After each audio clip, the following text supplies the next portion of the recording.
नमस्कार, मी स्मिता. आवडलेलं पान या सदरामध्ये तुम्हा सर्वांचं अगदी मनापासून स्वागत. मी आज जे पुस्तक वाचणार आहे ते आहे वपू काळेंचं वपुर्झा.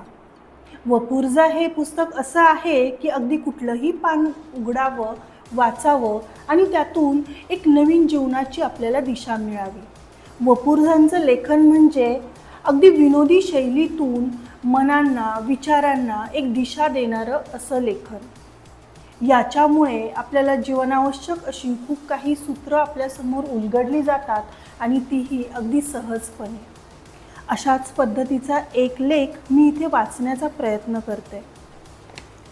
एकूण एक ग्रंथांना मागे सारील असा एक प्रचंड ग्रंथ प्रत्येकजण स्वतःबरोबर आणतो.